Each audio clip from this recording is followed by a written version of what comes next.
que você diria para quem perdeu tudo? Não sobrou nada. Perdeu a casa, perdeu o carro, perdeu o cachorro, perdeu tudo com as inundações. Olá, bem-vindo a mais um vídeo. Hoje o tema é esse. O que você diria para aquelas populações, por exemplo, do Rio Grande do Sul, agora de Santa Catarina? Pessoas, uma comunidade inteira, um estado inteiro que entrou num estado de tragédia. Será que a Bíblia tem uma palavra sobre isso? E a resposta é: tem. A Bíblia trata de temas individuais. Há muita palavra aqui que é destinada para você, para uma pessoa. Claro, é destinada ao coletivo, mas que se aplica a uma pessoa. Mas há considerações aqui também sobre uma população inteira. Então, a gente vê lá no sul, nossa, eu estava vendo umas estimativas de uma perda de 200 mil veículos, perda total, 200 mil veículos. E de uma forma ou de outra, tenha seguro ou não, esses veículos deverão ser repostos. Sabia que o Brasil não produz essa quantidade de veículos em um ano? Então, olha a tragédia. A pessoa não tem dinheiro para reconstruir a sua casa. Tragédia, mas também vai ter gente que vai ter dinheiro, mas onde você vai achar tanto pedreiro, tanto carpinteiro, tanto material de construção? Os desafios são enormes. Se a gente parar para pensar, você vai ficar maluco, você vai entrar. Imagina quem está lá, então, a situação de desespero quando a água mal baixou e agora esses outros problemas vão surgindo. Mas o que a palavra de Deus diz para estas pessoas? Houve um rei em Israel, filho do rei Davi, e é o rei Salomão. Ele é o terceiro rei de Israel. E ele foi o rei mais sábio, também foi o rei mais mulherengo. A história dele é muito longa. Mas foi Salomão que ergueu um templo enorme, gigantesco, suntuoso, lindo e maravilhoso, onde nesse templo estaria Deus. Deus ficaria ali dentro, não que ele ia ficar preso ali dentro, né? Mas seria um lugar para Deus ficar aqui na terra. Então Salomão constrói um templo lindo, maravilhoso, outro mundo, que é chamado do primeiro templo. E depois que o templo está concluído, o Salomão faz uma espécie de inauguração, faz uma série de sacrifícios a Deus ali, e ele faz uma oração pedindo para Deus o seguinte: quando alguém entrasse ali em pecado e se arrependesse dos pecados, que Deus perdoasse os pecados. Quando entrasse ali um estrangeiro, alguém que não fosse do povo de Deus, porque vamos lembrar que antigamente os hebreus eram o povo de Deus. Quando entrasse ali um estrangeiro, mas que fosse buscar a presença de Deus, que se arrependesse dos seus pecados, que o que ele pedisse, que Deus atendesse.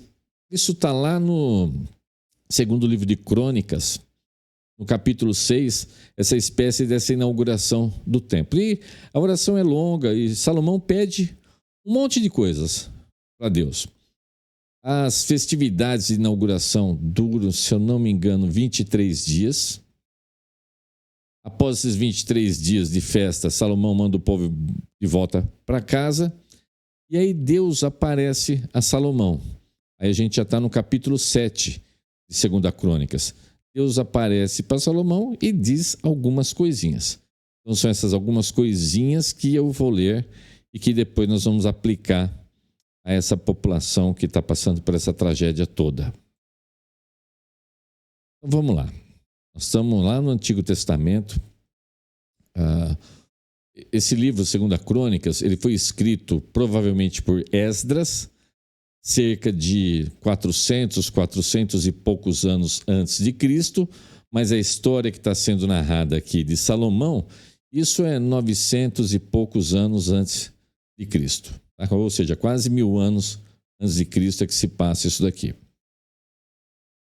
Então, 2 Crônicas, capítulo 7, versículo 11.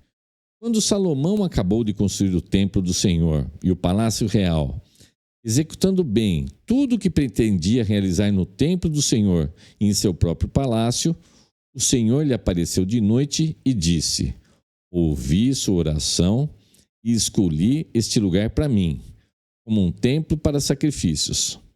Se eu fechar o céu para que não chova, ou mandar que os gafanhotos devorem o país, ou sobre o meu povo enviar uma praga. Agora, o versículo mais lindo que tem aqui em 2 Crônicas. Se o meu povo, que se chama pelo meu nome, se humilhar e orar, buscar a minha face e se afastar dos seus maus caminhos, dos céus o ouvirei, perdoarei o seu pecado e curarei a sua terra. De hoje em diante, os meus olhos estarão abertos e os meus ouvidos atentos às orações feitas neste lugar. Escolhi e consagrei este templo para que o meu nome esteja nele para sempre. Meus olhos e meu coração nele sempre estarão. Isso é Deus dizendo assim, de agora em diante eu estou aqui. Eu estou aqui. E se eu mandar uma praga, se eu mandar uma desgraça... Se você ler o capítulo 6, eu não quis ler o capítulo 6 inteiro porque fica muito grande. Se você ler o capítulo 6, há uma série de tragédias que Deus manda e que Salomão fala, mas se isso acontecer, perdoa. Se isso acontecer, retrocede e tudo mais. Aí Deus manda essa resposta. Eu ouvi a sua oração. Então, se eu mandar desgraça para o povo, aí você lê aqui no 14, versículo 14. Se o meu povo, que se chama pelo meu nome, se humilhar e orar, buscar a minha face e se afastar dos seus maus caminhos, dos céus o ouvirei. Isso é a palavra de Deus específica para aquele povo daquela época. Mas se aplica só àquele povo e àquela época? Resposta: não.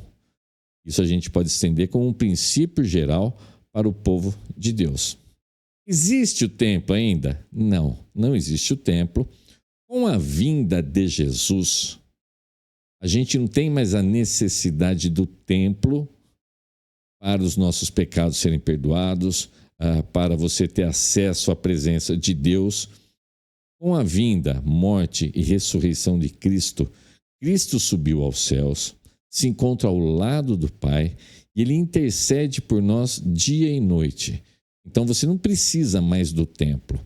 Você tem ao Senhor Jesus Cristo para fazer isso. Então, se você chamar pelo meu nome, agora como é que você vai chamar pelo nome de Deus? É através de Jesus Cristo. Então, se em nome de Jesus você pedir alguma coisa para o Pai, você se arrepender, se você se humilhar e se você orar, eu curarei, Deus dizendo, eu perdoarei o seu pecado e curarei a sua terra. Então, há solução para o Brasil? Há solução para o Rio Grande do Sul? Resposta: há. Se o meu povo, que se chama pelo meu nome. Agora, você é povo de Deus. Como é que você vira povo de Deus? Você vira povo de Deus quando você se arrepende dos seus pecados, reconhece o Senhor Jesus como seu Senhor e Salvador, que Ele veio, morreu na cruz pelos seus pecados, ao terceiro dia ressuscitou, subiu aos céus e voltará. Quando você faz isso, e você crê com o seu coração, você fala com a sua boca, isso daí, você está salvo. Você vira filho de Deus. E para os filhos de Deus, você é povo de Deus. Então você pode chamar Deus pelo seu nome. E aí você vai se humilhar e você vai orar e Deus vai responder. Então Deus pode reerguer poderosamente o Rio Grande do Sul, as desgraças em Santa Catarina. E isso é uma promessa para um povo, para uma nação? Mas isso também é uma promessa individual. Se você vive um momento de tragédia, se você vive um momento de destruição, seja destruição emocional, seja destruição financeira, seja destruição, sei lá, Você está vivendo uma tragédia, ninguém entende, mas você sabe que você está vivendo uma tragédia. Você olha para todo lado, você não sabe o que fazer. Se o meu povo, esse meu povo pode ser só você também, chama pelo meu nome É você buscar a Deus em espírito, em verdade. Vou ficar em tela cheia aqui com você. Se você buscar ao Senhor, Deus pode curar tudo que está errado na sua vida.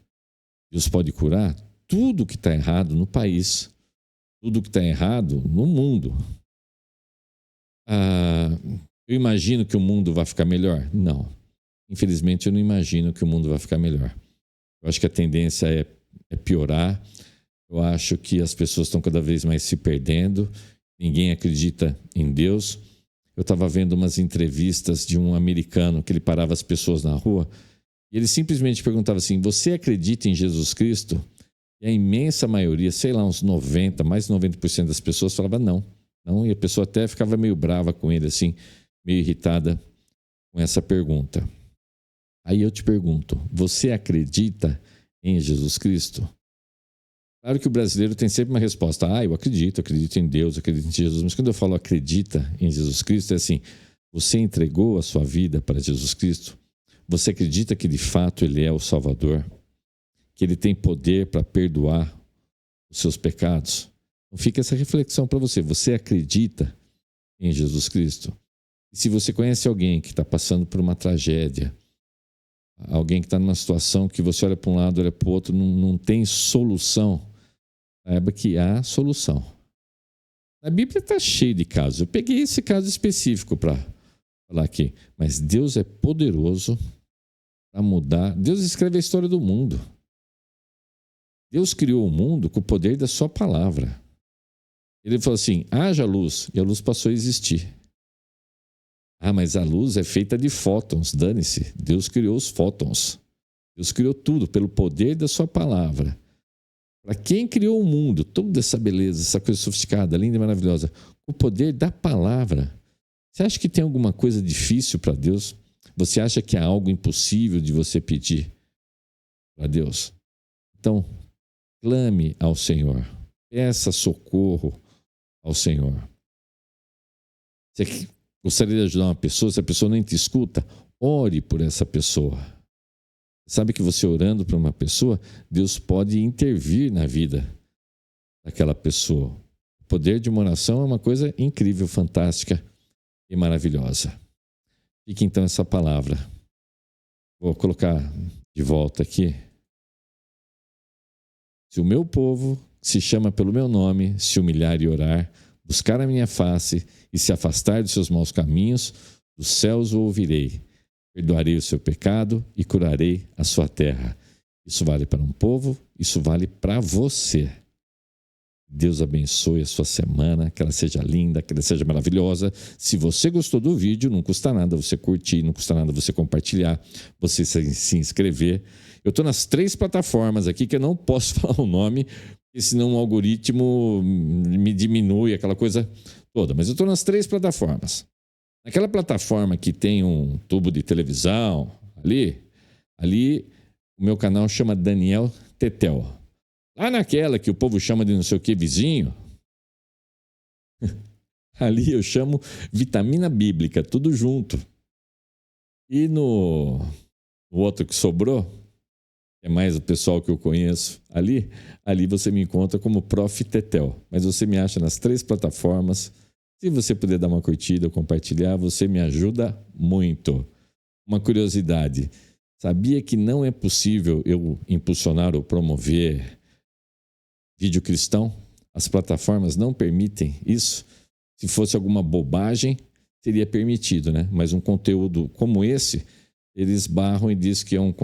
Não vou ficar falando aqui, mas eles não deixam eu promover. Tá bom? Uma excelente e maravilhosa semana para vocês. Tudo de bom. A gente se vê no próximo vídeo. Um grande abraço. Tchau, tchau.